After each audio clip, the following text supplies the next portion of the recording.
שלום, הרב מרדכי בוגאיוב. שלום וברכה. הייתה התלבטות. הייתה התלבטות איך אנחנו מתחילים את הפודקאסט הזה. הייתה התלבטות כי אנחנו, איך נאמר את זה? סוערים. אני לפחות סוערת, מהשיחות שלנו פה קודם, נראה שגם אתה, כבוד הרב, סוער, ובעיקר הציבור סוער, והציבור גם סוערת. כולם עורכי סוערים. הדין, אני חושב מצטיינים, שופטים, דיינים, נפל דבר בישראל עם הבגץ שנחת עלינו לפני שבועיים, בנושא, איך נקרא לו? נטילת או שלילת סמכות של בתי הדין הרבניים לדון במזונות ילדים. אבל רגע קודם נציג את עצמנו. כן. הרב מרדכי בוגאיוב, דיין מוסמך על ידי הרבנות הראשית בישראל, תקן אותי אם אני טועה. נכון. ראש מכון יסודות המשפט העברי. נכון, גם מה נכון. שנקרא האוטוריטה בתחום של משפט העברי, שחשבתי לנכון לדבר איתך היום על הנושא הזה של מזונות ילדים, שבאמת מסעיר את כולנו. אני, למי שלא מכיר או מכירה, עורכת הדין רבקה שוורץ, עוסקת בדיני משפחה. כמה שנים? ניכנס לזה? 13 שנים אחרונות. זה הלחם והחמה שלי, נגיד את זה כך, עולה ויורדת עם מדרגות הרבנות. ואני אומר, כבר בהתחלה, הבגץ הזה, בעיניי הוא לא פחות משוד ושבר. וכשאני אומרת נפל דבר בישראל, נפל דבר בישראל. אני מניחה, או אפילו בטוחה, שלא כל המאזינים או המאזינות, מאזינים יותר, יסכימו איתנו שמדובר פה בעוול, אבל מה שבטוח, יש כאוס מטורף בתחום הזה, וצריך לעשות סדר. ובשביל לעשות סדר, חשבתי שהנכון ביותר זה לשבת עם מומחה. אפשר לקרוא לך מומחה? אפשר. גם אם... זה הזמן להצטנע. לא, זה לא הזמן להצטנע. מומחה למשפט העברי. את יודעת, מזונות זה לפי הדין האישי. מזונות לפי הדין האישי. זה מה שחשוב לזכור. מזונות לפי הדין האישי, קרי ההלכה הנוהגת במדינה. ומדינת ישראל נוהגת ההלכה היהודית. נכון. והדין האישי מאוד מאוד מאוד חשוב במזונות ילדים. כלומר, הוא הקובע את גובה המזונות.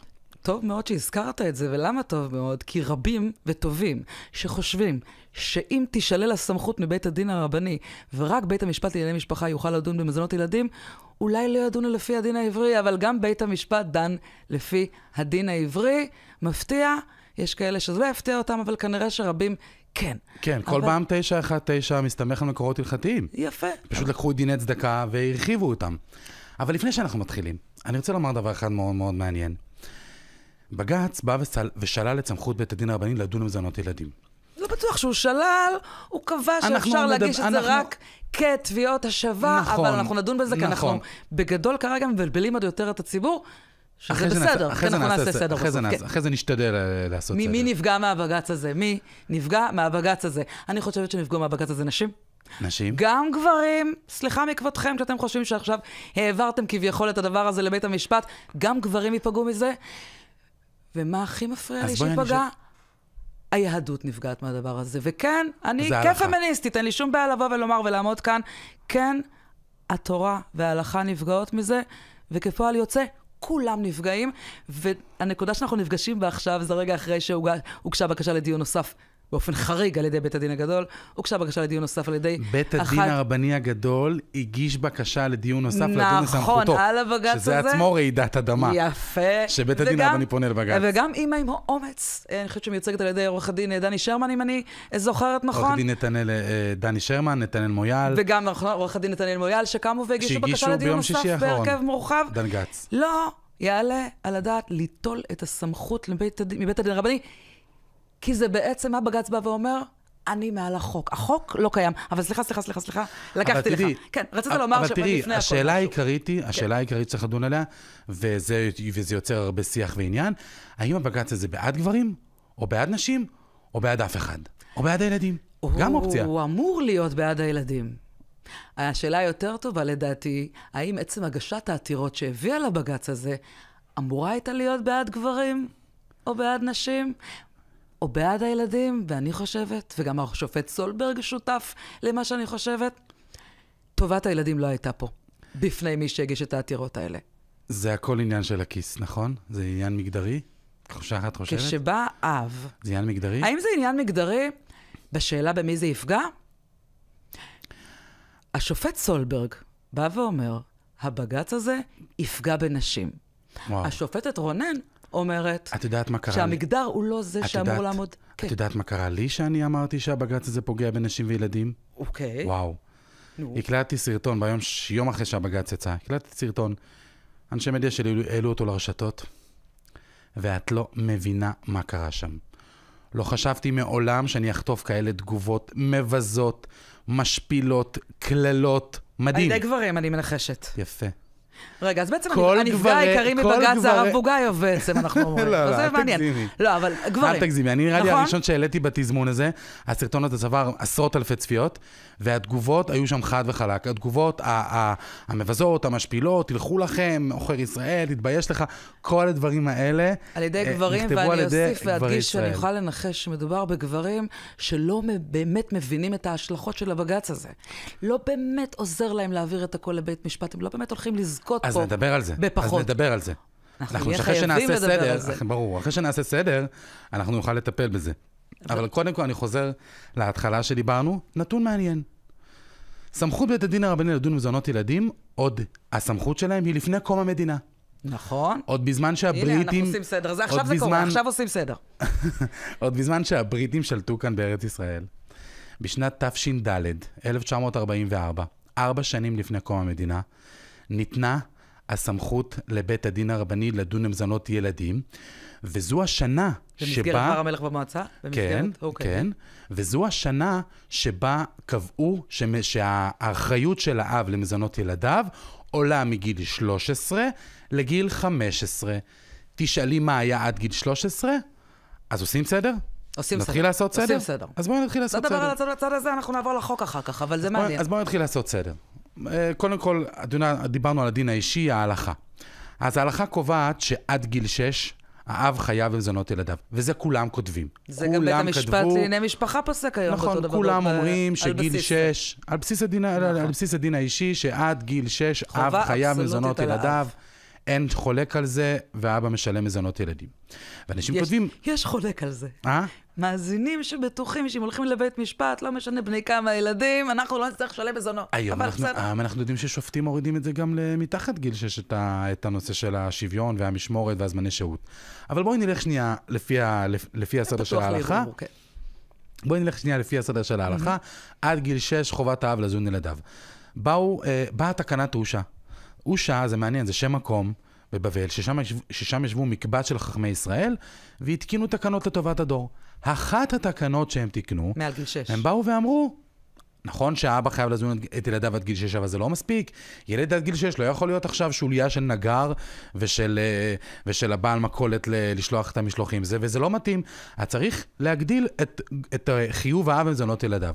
והגדילו עד גיל 13. עד הרגע שילד נהפך לנער, מה שנקרא, וילדה נהפכת לנערה בגיל 12, הרחיבו את התקנה עד גיל 13 לבנים. זה היה בתקנת אושה לפני אלפי שנים. אחר כך זה עלה לגיל 15 ו-18, נכון? מתי זה עלה לגיל 15 מגיל 18?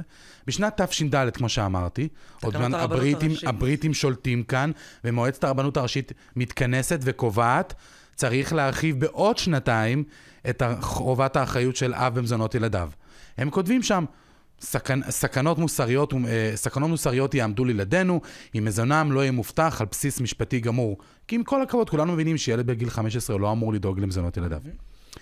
בהמשך, אחרי 40 שנה, תש"ד יותר נכון, שלא ישמד, תשמ"ד מרחיבה מועצת הרבנות הראשית את חובת האחריות לגיל 18. ושם זה נשאר. ועל זה, על בסיס זה, בית הדין הרבני קובע, כנראה לא בית משפט. אבל בוא נדבר על החוק. הבג"ץ שניתן לפני שבועיים, הוא בעצם, אין לי דרך יותר יפה לומר את זה, מבטל את החוק. החוק. שחור על גבי לבן אגב. שחור על גבי לבן. חוק שיפוט בתי הדין הרבניים, סעיף 3, נכון. שמכוחו יש סמכות לבית הדין הרבני לדון במזונות ילדים. זה חוק משנת 1953, לא רחוק מהיום שדיברת עליו קודם בדיוק. קצת אחרי קום המדינה, בית הדין הרבני מוסמך לדון מכוח כריכה, נסביר למי שצופה וקצת לא מבין, כשבא אישה או גבר ומגישה תביעת גירושין, אליה כורכת את הסדרי השהות, את מה שנקרא בעבר משמורת, את הרכוש, ולרבות אומר החוק, ברחל בתך הקטנה, סמכות שיפוט ייחודית, לרבות מזונות, לדון בכל הכרוך בגירושין, לרבות מזונות לאישה ולילד. כן? יפה. זה כתוב, זה סעיף 3. יש סעיף נוסף, סעיף 9, שנותן סמכות לבית הדין לדון במזונות ילדים בהסכמת הצדדים. רק בשביל להסביר מה קורה כאן, באה בשנת 69, הלכת שרגאי, הלכה ששרדה פה שנים, יותר מ-56 שנים, נכון? הלכת שרגאי שאומרת כך, לא. זה לא מזונות ילדים תביעה כמו שבית המשפט, כן, לענייני משפחה דן בו, זו לא תביעה עצמאית, אלא זה תביעה של ההורה, תביעה להשבת מזונות שהוא כבר הוציא על הילד, או שהוא עומד להוציא. כלומר, רק מזונות עבר. יפה. רק מזונות עבר. יפה. אנחנו קופצים הרבה שנים קדימה, כשאנחנו לא נלאה עכשיו את המאזינים ואת הצופים, וכל ההשתלשלות של המון פסיקה שהייתה מאז. המון פסיקה שהייתה באמצע. פלוני, 2017, בפני השופטים, ניל הנדל... רגע, נקודה מעניינת שצריך לציין, כן. ודיברנו מקודם. מי הגיש את הלכת שרגאי? רגע, אנחנו ניגע בזה, כי זה חשוב. אבל אני רק רוצה לקפוץ קדימה, כי גם מה שאתה אומר עכשיו גם נכון לפסיקה הבאה שאנחנו מדברים עליה, כבוד השופט ניל הנדל, השופט מזוז והשופט קרא, בעצם קובעים שהלכת שרגאי שרירה וקיימת, בסדר, אבל בא והשופט ניל הנדל נותן שם דעת מיעוט מדהימה, הוא עושה שם סקירה של כל ההיסטוריה שהיינו עושים עכשיו, אם היה לנו הרבה שעות בפודקאסט הזה, מחלק את התקופות מהחוק, שיפוט בתי הדין הרבניים ועד היום, לארבע תקופות. הלכת חבושה, הלכת שרגאי, הלכת חבושה, הלכת אברהם. הלכת אברהם, כל הסדר הזה, עד שהוא מגיע ל-2017, הוא בא ואומר, סליחה, לשון החוק מאוד ברורה. לבית הדין הרבני יש סמכות לדון במזונות ילדים. בלי, רק מזונות השווה, לא מזונות השווה. מה? הוא היה דעת מיעוט, למרות שזו הייתה דעה מאוד יפה וברורה. בא השופט מזוז ואמר, לא מסכים. זה צריך להיות השווה, הלכת שרגאי שרירה וקיימת. אבל הוא עושה שם איזשהו אמרת אגב, תחת הכותרת עוללות, בסדר? והוא אומר, יש איזושהי אי-בהירות מה זה השווה. אני רוצה לעשות סדר ולבוא ולומר, השווה זה הוצאות שהוציא הורה. בעבר. עד כן, והוצאות שהוא אמור להוציא, נכון לעת הזאת, ככה בעתיד הקרוב, שהוא אמור להוציא, אבל כל השאר בבית משפט לענייני משפחה. אנחנו תכף ניכנס לשרגאי הזה שהזכרת קודם. זאת אמרת אגב. ואחריה מגיע פסק דין של בית הדין הגדול. ובא ואומר, עומד על הנקודה הזאת, זאת אמרת אגב, השופט מזוז, השופט קרא, לא הצטרף בכלל לאמרת אגב הזו. הלכת שרגאי שרירה וקיימת, בלי התוספת הזאת של השווה, לא השווה, זה רק מבלבל את הציבור. פרקטית, גם השופט סולברג אומר את זה עכשיו בבג"ץ, פרקטית, תביעות השווה זה כמו תביעות מזונות ילדים. הוצאות שהוא הוציא בעבר ושהוא עומד להוציא בעתיד. עתיד להוציא, יש גם בהלכת שרגאי לשון כזאת, עתיד להוציא. בוודאי, זה הלכת שרגאי. עכשיו, מאיפה... השופט מזוז, מאיפה ידונו עתיד להוציא? לפי איזה יכולות? איך הוא יבדוק את היכולות של הילדים בלי לדון במזונות ילדים? אני רק רוצה לעשות סדר, מה קרה בבג"ץ הזה? מה עשית נכון? אבל מה הבג"ץ עכשיו? הבג"ץ באו ואמרו, בית הדין הגדול אמר, סליחה, אנחנו לא כפופים לבית משפט עליון, ולא כפופים לאמרת האגב של השופט מזוז, ולכן יש לנו סמכות לדון במזונות ילדים, אל תיקחו לנו את זה. באו 4 אבות, הגישו 4 עתירות, בשנת 21, ועכשיו 25, לא יודעת, סליחה, מכבודם של בית המשפט העליון והשופטים, לא יודעת מה לקח כל כך הרבה זמן לכתוב, טוב, היו עסוקים ברפורמה. בסדר, אוקיי, מי אני שאבוא... היו עסוקים ברפורמה, היו עסוקים ברפורמה, בסדר, עכשיו עסוקים במלחמה, וזה ככה עובר בצד, אבל נשים את זה בצד, זו ביקורת, לא זו הביקורת. בא הבג"ץ הזה, ומה הוא אומר? לוקח את האמרת אגב של מזוז, מ-2017, שם אותה קדמת הבמה, ומצמצם עוד יותר, עד כדי ביטול, את הסמכות של בית הדין הרבני לדון במזונות, ומה הוא אומר? רק תביעות השווה, רק מה שהיה הוציא כבר ההורה, והוא עומד להוציא בעתיד הקרוב, זהו. ובמילים אחרות הוא אומר, אין לבית הדין הרבני סמכות לדון, אלא כבר בפסק דין גם שכבר, זה אמור להיות פסק דין שכבר ניתן, ולא נעים לומר, אפשר לקרוא את זה בבקשה לדיון נוסף שהגיש בית הדין הגדול, הופך את בית הדין הרבני להוצאה לפועל. כן. כאילו... רק תביעות עבר. בדיוק הוצאה לפועל, ואת חוק סעיף 3 לחוק שיפוט בתי הדין הרבניים, נמחק. לאות מתה. איך? יש לנו חוק ברור. הוגשה גם, אתה יודע, הצעה לתיקון חוק שיפוט בתי הדין הרבני, וזה כבר עבר בוועדת שרים. יש תזכיר חוק, כן. זה כבר עבר בוועדת שרים בקריאה ראשונה. נכון, בוועדת שרים. עכשיו, זה מה שאמרת קודם, הזכרת, ונכון. מי הגיש את התביעות האלה, את העתירות האלה עכשיו? העתירות האלה הוגשו על ידי נשים? על ידי האחרונות? דברים. האחרונות, איזה את מדברת? הבג"ץ הזה שניתן על בסיס מה? הבג"ץ כמובן הגישו גברים. אבות שטוענים שבית הדין הגדול פועל דורס ברגל גסה את הזכויות של נשים וזכויות של גברים וזכויות הילד. ובא השופט סולברג ואומר, כשאנחנו קוראים את העתירה שלכם, בפרט אחת מארבעת העתירות האלה, לא טובת הקטין עומדת לנגד עיניכם, אבל מה שמעניין הוא, מי הגיש את הלכת שרגאי? מי הגיש את העתירה על בסיסה, את התביעות על בסיסן? אני מנחש שזה גבר. גבר שמה הוא רצה? שהוא רצה שבית הדין הרבני ידון עם זונות ילדיו. ובאה הלכת שרגאי ואמרה לו, אין לו סמכות. גם הבעם של 17 של השופט מזוז, גם שם היה גבר שאמר, אני רוצה לדון בבית הדין הרבני. וגם הלכת שרגאי הייתה, כדאי שנדבר על זה, שאני אתן לך את המקום. אבל מה קרה פתאום האבות רוצים לעבור אז בעצם אז גברים רצו בהתחלה לבוא לבית הדין הרבני. למה העדיפו את בית הדין הרבני? מאוד מעניין. זה השופט סולברג, בדעת מיעוט, איך לומר, מבכה את הבג"ץ, את דעת הרוב שניתנה בזה האחרון. למה בכלל ניתנה הלכת שרגאי? זה אדם, בשרגאי בכלל אבות, שעשו שימוש ציני, בסדר? בבית הדין הרבני. הם רצו לדון בבית הדין הרבני כדי להשתמש בזה כקלף מיקוח. במתן גט. בא הלכת שרגאי להגן על נשים. אז מעולה. אז בואי נדבר על זה. נדייק מה עשתה הלכת שרגאי. יש הרבה טענות של אנשים, שבזה שאנחנו שהכל נהיה בדברו. אמן. אני בא לומר שבית הדין הרבני בא לדון עם זונות ילדים, כי תמיד אמרו שזה דבר מעניין. הרי תמיד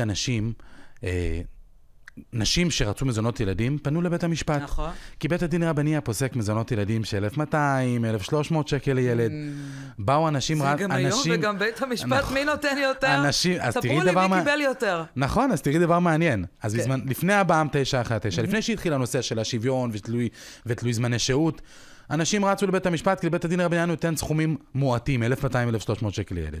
כיום, אחרי שהכניסו את הנושא של הסדרי שהות, ותלוי שוויון, תלוי הכנסות, באו ואמרו... וגיל. וזהו, וגיל. ועכשיו כמובן, הכל התהפך. נשים רצות לבית הדין הרבני. נכון. כי בבית המשפט, מה שקורה, כמעט ואין מזונות ילדים. מנוער מ-300, 400 שקל לילד. ואיך זה קרה? סתם, זה לא רק הבאם, זה לא רק 919. איך זה קרה? מה פתאום נשים שכל כך נלחמו להתדיין בבית משפט לענייני משפחה, היום רוצות ללכת לבית הדין הרבני, ולהפך, גברים שניסו למשוך את ההליכים לבית הדין הרבני, היום זועקים, אבל רק בית משפט לענייני משפחה. כולם רוצים לבית המשפט. למה? אז זה דבר מעניין. את רוצה לעשות להם סדר בעניין הזה? זה בדיוק מה שאומר השופט, סולברג, בפסק הדין, בדעת המיעוט שלו. שבעצם יש פה מישהו שמזיז את הקלפים לפי מה שנוח לו. בואי נגדיר את מה שאת אומרת במילים פשוטות. כשאנחנו מסתכלים על זה בתמונה רחבה כאן. יש מישהו שמזיז את הקלפים לטובת איפה שנוח לו. כבוד הרב, לא רוצה להגיד מי זה המישהו הזה. אני מספיק חטפתי. מגדר מסוים? מספיק חטפתי, די. רגע, זאת אומרת, כל דלים כבר עובד? הגיעו אליי לאישי אנשים. אז בואי, תשאירי לי את העמימות סביב הדבר הזה. סליחה, תנחומיי. אבל לא, אני בטוחה שזה לא נכון, כי אחרת לא היית יושב פה היום ומדבר על הדברים, ואני לא רוצה שישתמע לא נכון. חס ושלום. אני לא נגד גברים ואני מייצגת גברים. בסדר? מייצגת גברים ונשים כאחד. אבל אתה אמרת את זה, ולא לחינם אמרת, מזיזים את הקלפים בהתאם לנוחות. אבל בהתאם לנוחות של אנשים ספציפיים, כן. לא יכול להיות בטוח שגם גברים לא ייהנו ממצב שבו רק לבית המשפט לענייני משפחה יש סמכות לדון בזאת ילדים, ולא בכדי. בסדר? אנשים שחושבים שבית המשפט באיזשהו אוטומט כזה, גבר לא יצטרך לשלם מזונות אם הוא יהיה בבית משפט. אגב, אנקדוטה. הרבה שואלים אותי איך אפשר לבטל את דמי המזונות. בסדר? זה בדרך כלל מגיע מגברים, אפשר להניח. כן. ואני אומרת לאנשים, ולא הרבה עורכי דין יגידו את זה, הדרך לבטל דמי מזונות היא לא להביא ילדים לעולם. כי אם הבאת ילדים לעולם, תזון אותם. אבל זה בשבילה, באמת, אנקדוטה, אני יודעת שלא ציפית לזה, אבל עכשיו בלי הומור. ברצינות. להגיע לבית משפט לענייני משפחה זה לא לבטל את המזונות. אני אספר לך סיפור שקורה בימים אלה, לא בתיק אצלי, אבל תיק שהתוודעתי אליו. תביעה שהוגשה לבית הדין הרבני על ידי גבר, לבית הדין הרבני, תביעת גירושין, אליה נקרחו המזונות כדין, ולבית המשפט הוגשה תביעת מזונות. בבית המשפט נפסקו יותר מזונות. וואו. זה דבר יום ביומו, זה קורה כל הזמן. אנשים חושבים, רגע, שכחת רגע, מה קורה מתחת לגיל 6? מה קורה עם המון? אנשים חושבים שבית משפט לענייני משפחה, אוטומט מזונות נמוכים, התשובה היא, לא. אז מה שאת בעצם אומרת, שגם השחמט לא עובד לפי מה שניסו להזיז אותו. לא, אבל מה כן? יש פסיקות אחרות. יפה, מה כן היה? הלכת שרגאי, כמו שאמרתי קודם, שם בא בן אדם והשתמש בגט ואמר, את רוצה מזונות? תוותרי על הגט. אני לא רוצה לתת לך גט. בסדר, אני לוקחת את זה קצת מוקצן, אנחנו לא ניכנס ממש לתוך הזה. לא תוותרי על הגט, תוותרי על המזונות.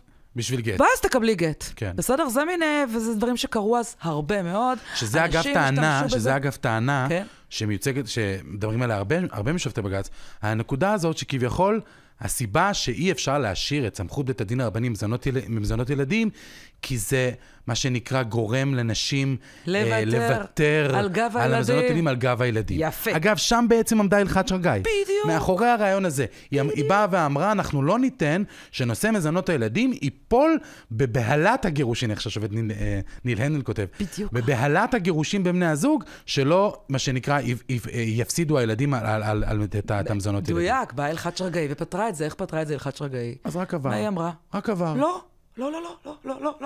זה ההלכה. זהו שאומרת השופטת וילנר, לא, אני ככה בככה, לא. הדבר השני. אומר הלכת שרגאי ככה, הלכת שרגאי משמשת כסוג של שוט. למה שוט? גברים לא ינצלו את הגט הזה שבידיהם, כן, לתת לאישה באמצעות לגרום לאישה לוותר על זכויות הילדים. איך עושים את זה? לילד תהיה זכות תביעה עצמאית בבית משפט. תמיד. זה ראש שני. ראש ראשון. נקרא לזה דוקטורינת עצמאות הקטין. יפה. תביעות השווה שהורה הוציא, והורה יוציא בעתיד. בעתיד לא מוגבל כמו שקבע עכשיו הבג"ץ, ובמקביל תמיד תדע שהילד יכול לקום ולהגיש נגדך תביעה בבית משפט לענייני משפחה. מה נגרע מזה? אחד, גברים לא ניצלו, זאת אומרת, נשים לא ויתרו על המזונות שלהם, מה שנקרא בתמורה לגט, כי מילא, אתה יודע, נכון. כל יום אפשר להגיש את התביעה הזאת פעם. נכון. גם בתי הדין מה עשו, כדי להימנע מעוד תביעה של הקטינים באופן עצמאי בבית משפט, בתי הדין עם השנים התאימו את פסיקת המזונות שלהם לבית משפט, לא היה צורך להגיש אחר כך בבית המשפט. השוט הזה עבד יופי לשני הצדדים במשך כמעט 50 שנה. זה עבד. איזה כמעט? יותר מ-50 שנה. הדבר הזה עבד, נכון? מלכת שרגאי, אנחנו נראה מ-69 עד היום, נכון? כמעט 56 שנים, אם אני יודעת חשבון, כי עורכי דין לא יודעים חשבון. שמת לב לזה? כבוד הדיין? זה לא בושה, לא יודעת חשבון, זה לא בושה. הם יודעים רק שכר טרחה, זה נורא. זה ראש מסוים. אבל כן, זה הומור. מה שקרה באמת מאז ועד עכשיו, זה עבד פרקטית, עבד טוב. אז קראו לזה תביעות מזונות ילדים, כי באמת זה כמו השווה. השופט סולברג אומר, מה זה משנה אם תקראו לזה השווה או לא השווה, זה מזונות. מה יקרה עכשיו? עכשיו יקראו לזה תביעות השווה. אם לא קראת לזה תביעות השווה, ידחו אותך בבית הדין הרבני, ותצטרכי ללכת לבית משפט, ואם נשים לא מיוצגות, עורכי הדין ידעו לכתוב למעלה, תביעת השבת מזונות, וזה ימשיך להיות כמו קודם. נשים לא מיוצגות לא ידעו לכתוב את זה. ישלחו אותם לבית משפט, ותדע מה יקרה בסוף.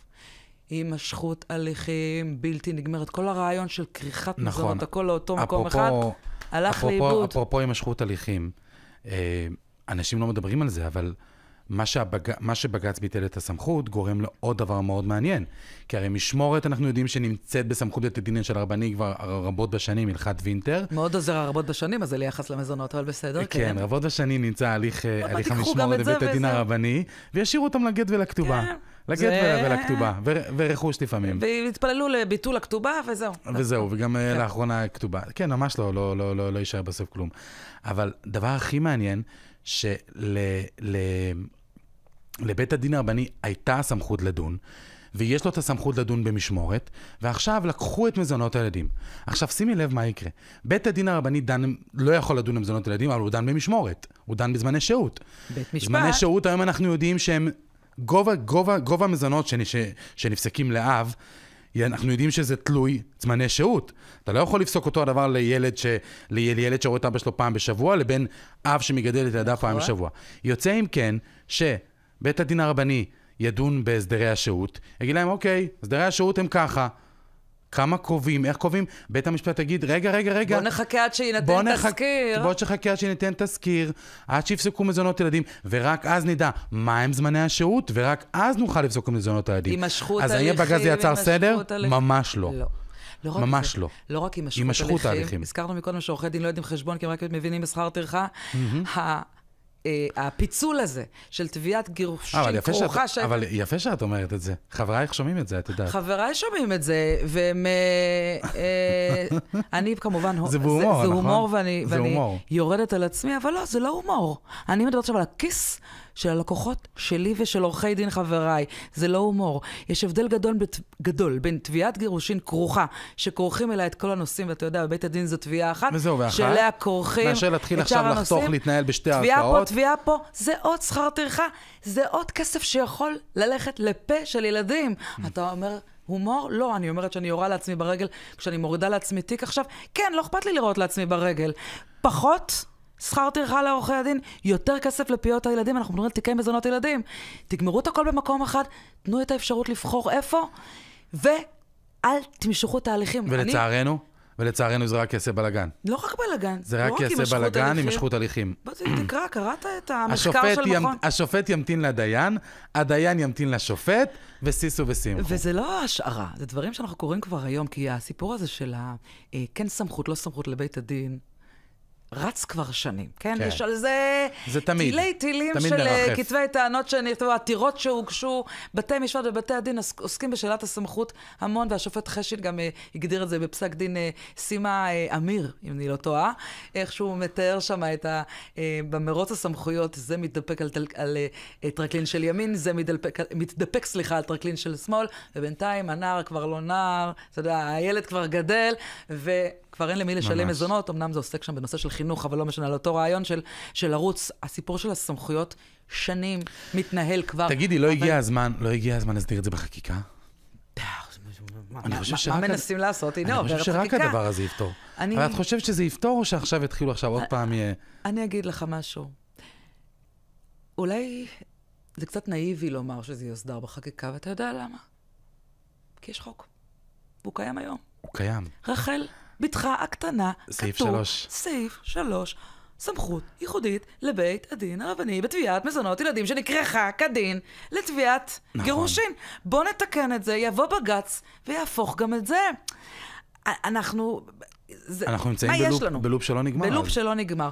אתה קראת את המחקר שם? אין איזו הוראת חוק שאם ינסחו אותה כראוי, תפתור אחת ולתמיד את הזה? זה מה שמנסים עכשיו לעשות, בצעת לתיקון חוק שיפוט בתי הדין רבני, שכבר עברה בוועדת השרים. שהדברים יהיו ברורים. שבעצם היא באה להחזיר את הלכת שרגאי חזרה למקומה. זה מה שאמור להיות ברור. הלכת שרגאי, אין בעיה. תביעת השווה, עבר ועתיד, עתיד עד גיל 18. כן, אני לא חושב שלאף אחד יש בעיה עם הלכת שרגאי בחלק של דוקטורין עצמאות הקטין. זה אף אחד אין בעיה. אני קראת את הבקשה לדיון נוסף של בית הדין הגדול? מה, זה יגרום לבלגן?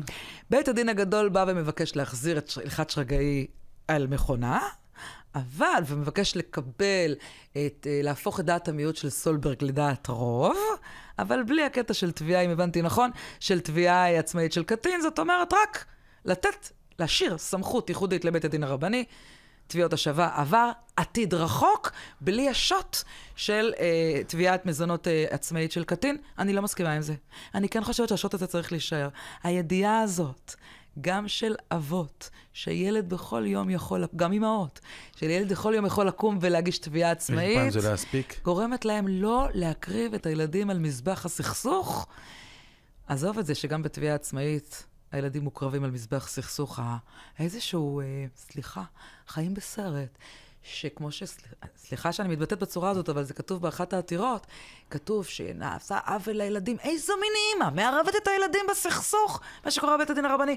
לא הבנתי, כי בסכסוך בבית משפט בענייני מזונות, הילד לא מעורב. שם לא מערבים ילדים. שם לא מערבים ילדים, מדהים. הוא פשוט התובע בעצמו נגד אבא שלו, או אמא שלו, אבל הוא לא יודע, בבית משפט זה נראה...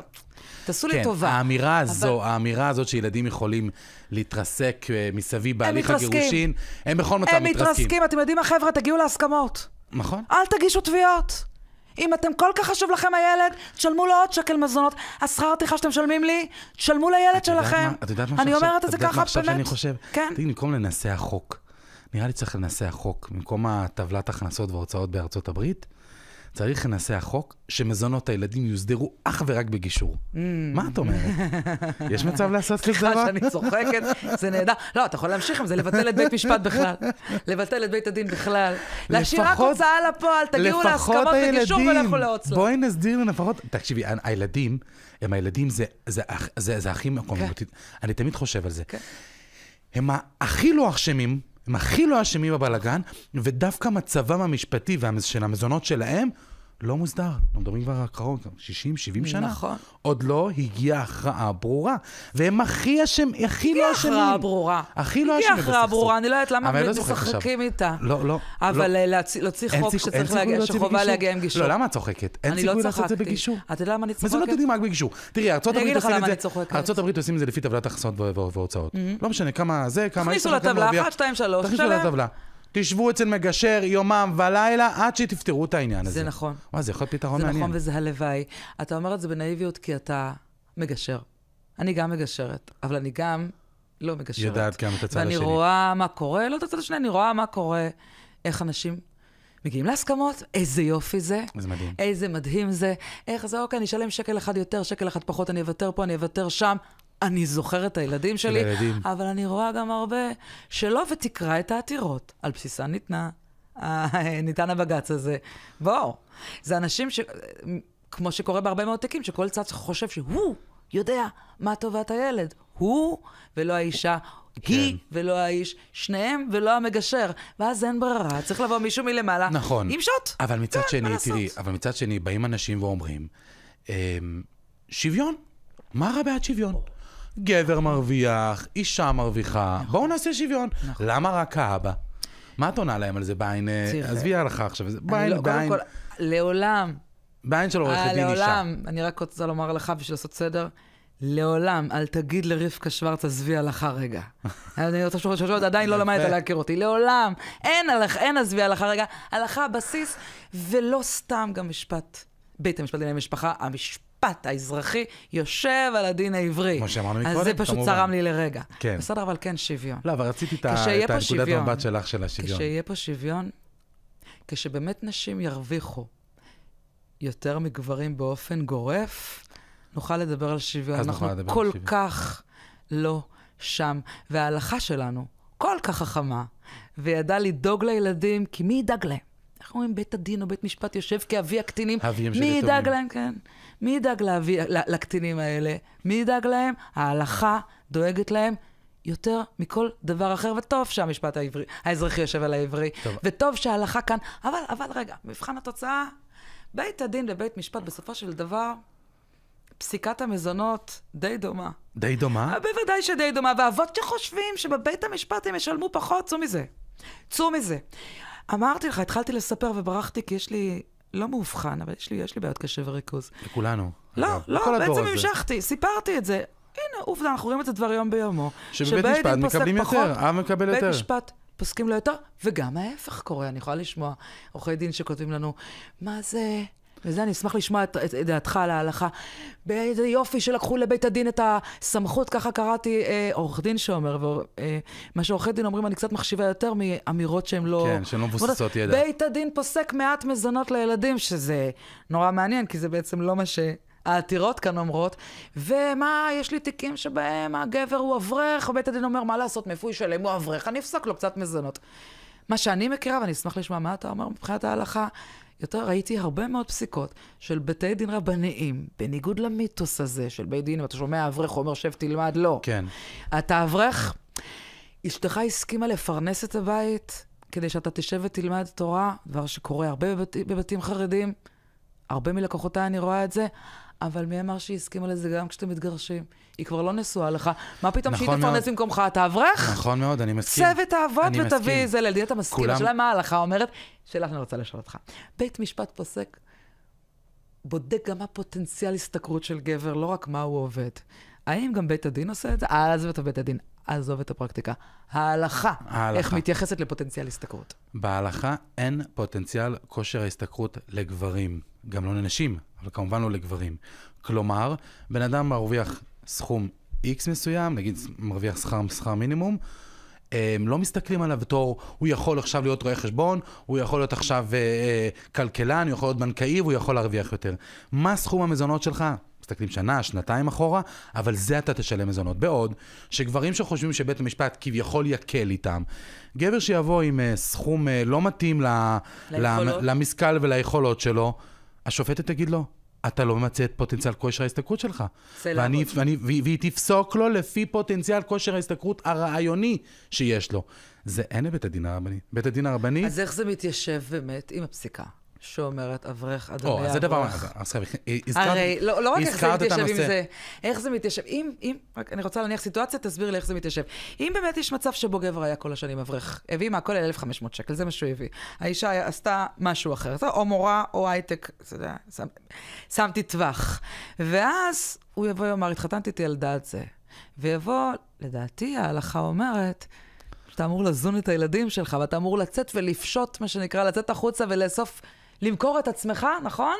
כדי לזון את הילדים שלך. אז אני אעשה סדר. הרבה אנשים באים ואומרים, אתם החרדים מדברים על ההלכה, אתם אנשים שלכם מפרנסות, ואתם יושבים בכולל ולומדים תורה. זה נכון. זה נכון כל הוד, השותפות תקינה, האישה מסכימה על דעת עצמה לבוא, לזכות לפי האידאל הרוחני, לזכות להקים בית של תורה ולהחזיק בעל תלמיד חכם, הכל טוב ויפה, כשהם נשואים, כשהיא חלק מהמערכת, כשהיא מרגישה שהיא חלק ממנו. ביום שהם מתגרשים, בית הדין הרבני ייקח אברך ויגיד לו, מותק, נגמרו ההטבות, עכשיו אתה צריך לצאת לעבוד. איך זה מסתדר? כי גם בזוגות חרדים אסור לשכוח שישנה כתובה. בכתובה האדם מתחייב לזון ולפרנס את אשתו וילדיו. ההתחייבות הזאת של הכתובה מוקפאת לטובת הלימודים של הבעל, כל עוד הם נשואים. ביום שהם מתגרשים, האיש חוזר לחיובו המקורי, והדיינים אומרים לו, תצא לעבוד. אם יורשה לי, תצא לעבוד. זה מילה נרדפת לפוטנציאל השתכרות. זה פשוט יושב על בסיס הלכתי אחר. נכון, אבל זה שונה, כי יש הבדל בין אדם שעובד ומרוויח לפחות שכר מינימום, לבין אדם שמקבל 1,000 שקל מלגת כולל, שזה משהו אחר. אבל גברים שחושבים שבית המשפט יהיה יותר טוב, לא בטוח, כי בית הדין הרבני יתייחסו על סמך ההכנסות של היום. אבל אני חייב לומר לך, אני פשוט מזכר באיזה נקודה מאוד מעניינת. אתה יודע, במסגרת הקורסים שאני מעביר, באחד הקורסים היה לי קצת ככה זמן לפני השיעור, אמרתי להם, אני רוצה לעשות לכם איזושהי עבודה מעניינת. בניתי להם תסריט, מדגם של אבא ואמא, עם הכנסות, עם מספר ילדים, מגזר, חתך, עיר אפילו, את יודעת מה? עיר. ונתתי לכל אחד לומר כמה לדעתו ייפסקו מזונות ילדים, תוצאה לבית הדין, תוצאה לבית משפט. מה קרה שם? תקשיבי, התוצאה... וזה עורכי דין, נכון? מי משתתף בקורסים האלה? עורכי דין. אלה שמשתתפים בקורסים שלי, זה רק עורכי דין למשפחה, שמונחים במספרים ויודעים תיקים. את יודעת מה? אין דבר כזה מונחים במספרים. 15, מה זה? 15 טבלאות, ואף אחת לא הייתה דומה לשנייה. ולא מרחקים של מאות שקלים. עכשיו, אגב, התוצאה הייתה שונה גם בבית הדין וגם בבית משפט. מה אתה לומד מזה? כי תכף אני אספר לך סיפור משלי. מה אני למד מזה? שזה הדבר הכי נעלם בנושא הגירושין. היום אין בן אדם שיודע לבוא ולומר מה יהיה, איך ומה. זה תלוי כל כך הרבה נתונים, תלוי כל כך הרבה מקרים. אז אני אספר לך שהשתתפתי בהשתלמות שבה השתתפו שופטים ודיין.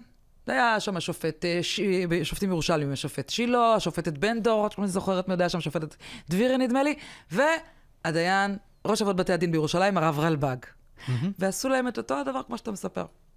ונתנו להם קייס, שירה דרורי, עורכת הדין שירה דרורי הנחתה את זה, נתנה לכל אחד מהם קייס, אותו קייס, וואו. שעוסק במזונות.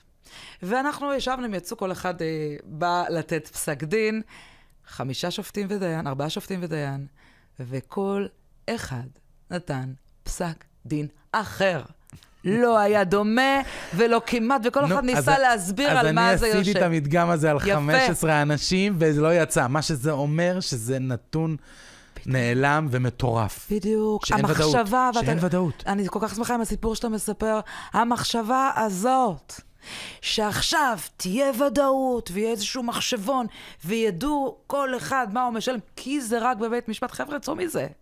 זה פשוט לא נכון. לא יקרה.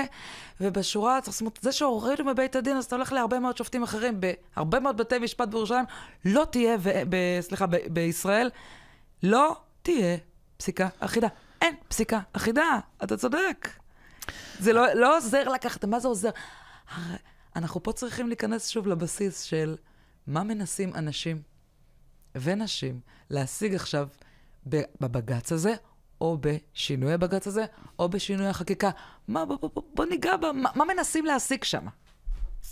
אני אגיד את זה בצורה הכי ברורה. זה הכל כסף.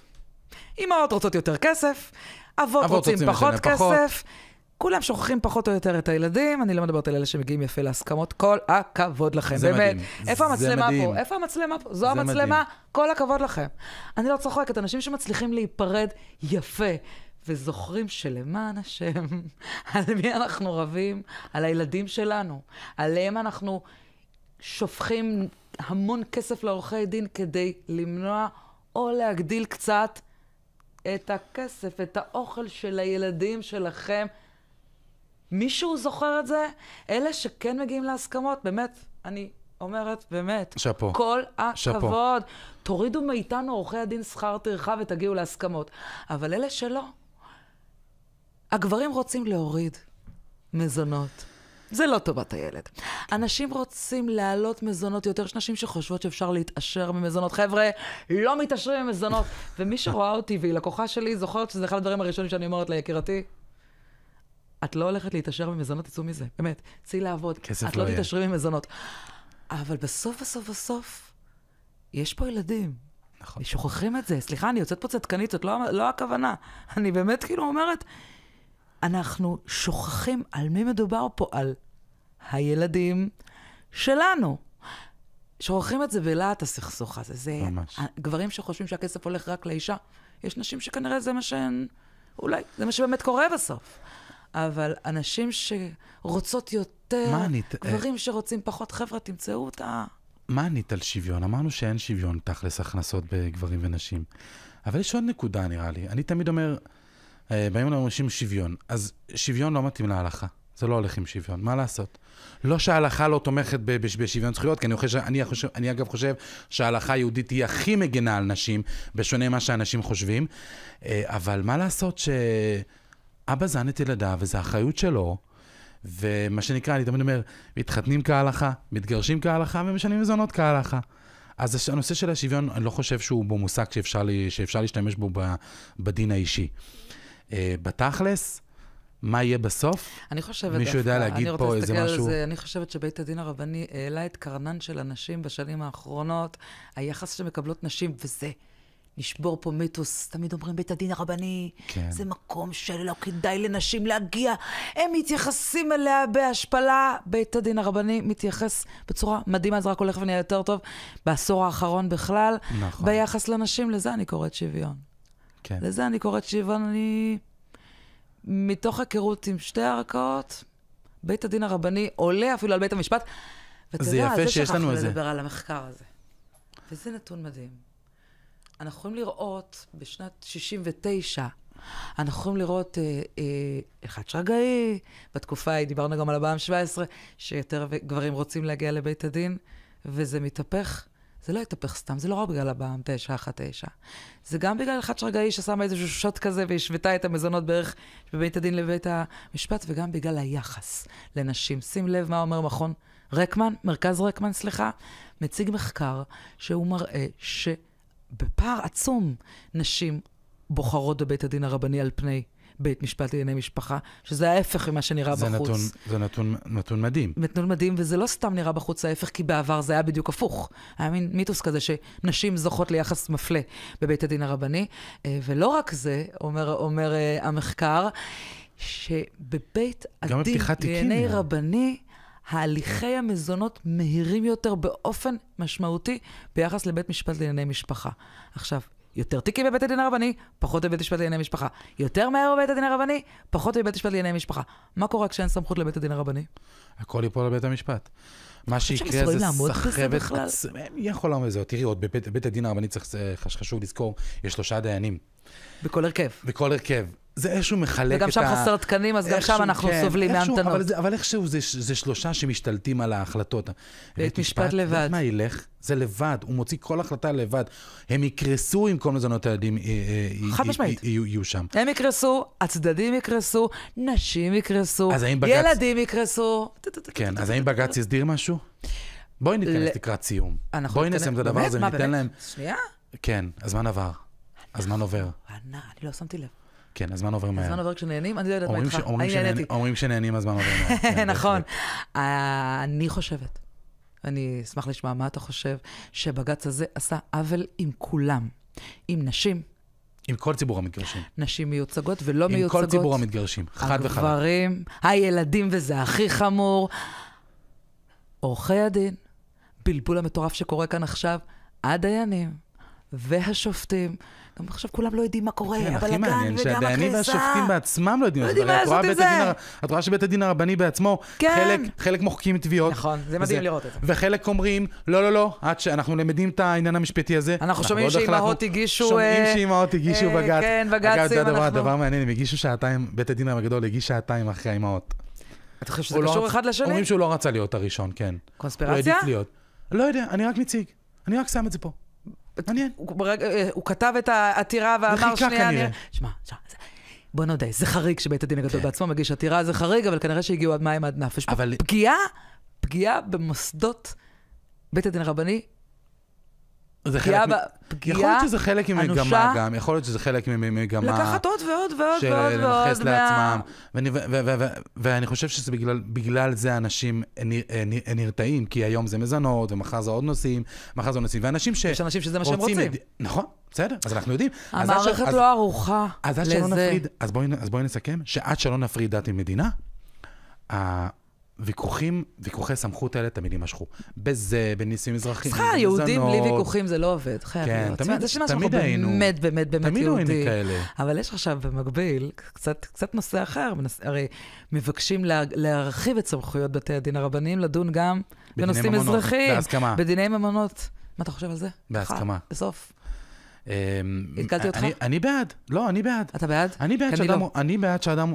לא, אני אגיד לך מה. אני בעד שאדם רוצה לדון דין תורה, יש לו את הזכות במדינה יהודית. אם פה לא נעשה אפשרות לפחות להידיין בדין תורה, אז איפה זה יהיה? אם אנחנו כיהודים לא ניתן לבן אדם שהולך על פי דת, להתנהל בדיני ממונות על פי... איפה זה יקרה? אז לפני שאנחנו נותנים סמכויות, מרחיבים את סמכויות בית הדין, בוא נשאיר להם את הסמכויות של מה שכבר יש להם. ולמה? עוד לפני שעלה בדעתי שבג"ץ כזה יעבור, באמת, אני הייתי נאיבית ואמרתי, אין, זה לא יקרה, זה יידחה. לפני התנגדתי להרחבת הסמכויות של בתי הדין הרבניים, לא כי אני חושבת שהם לא יכולים. אני חושבת שיש עליהם עומס מטורף, כן? אולי עכשיו כשיקחו להם את מזונות הילדים יהיה להם יותר זמן, הצורך ללמוד את כל הנושאים האלה מחדש, הצורך ללמד את עורכי הדין שמייצגים בבית הדין הרבני את הנושאים האלה של על פי ההלכה. מי שיהנה מזה בערך זה רק הטוענים הרבניים, ואני מפרגנת, באמת, אבל אני חושבת שלפני שמרחבים להם את הסמכות לעולמות אחרים שיקריסו, נקרא לזה כך, את בתי הדין הרבניים, שלא ערוכים לזה מבחינת תקנים, תשאירו להם את התחום שהם יודעים כל כך טוב לעשות, וזה מזונות ילדים. שבחוק, שזה בחוק. בדיוק, שיושבים על הדין העברי, שעליו יושב גם הדין האזרחי. ממש. אני חושבת, בית הדין הרבני, ויש דיינים, אגב. אני רוצה להזכיר שמות, אבל אני לא אעשה את זה, שעושים את זה הרבה יותר טוב משופטים. עכשיו הבנת למה אני לא רוצה להזכיר את זה? כי אני לא רוצה לפגוע בכבודם של שופטים, אבל הדין העברי... יש בו משהו חכם. מה זה יש בו משהו חכם? זה... יש בו משהו חכם, ברור, אבל יש בו משהו חכם, גם נכון לשנת 2025, שנראה לאנשים, אני אסיים את זה, שנראה לאנשים שההלכה כבר לא רלוונטית, הנתונים היום מוכיחים שההלכה רלוונטית, היום כמו פעם. נכון. היום כמו פעם. נכון. וזה אני חושב שצריך, אפשר לסיים בזה. אם זה להתכנס לסיום? אפשר להתכנס לסיום בעניין הזה. אנחנו מחכים למה? עורכת דין רבקה שוורץ, יכולה לתת לנו יש לנו, בדקה. אנחנו מחכים לראות מה יקרה עם הדיון הנוסף, שני הדיונים הנוספים שהוגשו ב6 במרץ. מעניינים מה בג"ץ יקרה יכנס. עם ההצעה לתיקון חוק שיפוט בתי הדין הרבני? עבר חלקית, בוא נראה לאן זה יגיע. אולי אנחנו נתכנס לעוד פודקאסט פה, ואנחנו בעיקר מחכים שיקומו אנשים ויגידו, אנחנו פה לטובת הילדים. חבר'ה, צאו קצת מהמקום האישי שלכם. זה מדהים. נסיים בואו נראה את הילדים שלנו, זה הכי חשוב. אני חושב שאפשר לציין במשפט הזה, שנשכיל באמת לראות אך ורק את טובת הילדים. חד משמעית. פחות באמת, מריבות, בלי פחות מרוץ סמכויות, קלישאות. לראות את טובת הילדים באמת, ובזה נסיים. הרב מרדכי בוגייב, הדיין הרב מרדכי בוגייב, ראש מכון יסודות המשפט העברי, אני רוצה לומר לך תודה. היה לי מרתק. תודה. אני מאוד מקווה שעשינו סדר לחברים. כן. אם לא... השתדלנו. אנחנו מבולבלים, גם אנחנו. השתדלנו. כשיהיה יותר סדר נחזור. רגע, אפשר לסכם פה שנחזור לעשות סדר כשיהיה טיפה יותר מסודר? כן, שטיפה יותר מובן, אנחנו נחזור לעשות סדר. תודה רבה לך, אני הייתי רבקה שוורץ. תודה רבה לעורכת הדין רבקה שוורץ, על הפודקאסט המרתק, והנושא המיוחד שדיברנו עליו, אני חושב שהשתדלנו לעשות סדר. תודה שהתארחת אצלנו. מוערך? תודה לכם הצופים והצופות. להתראות.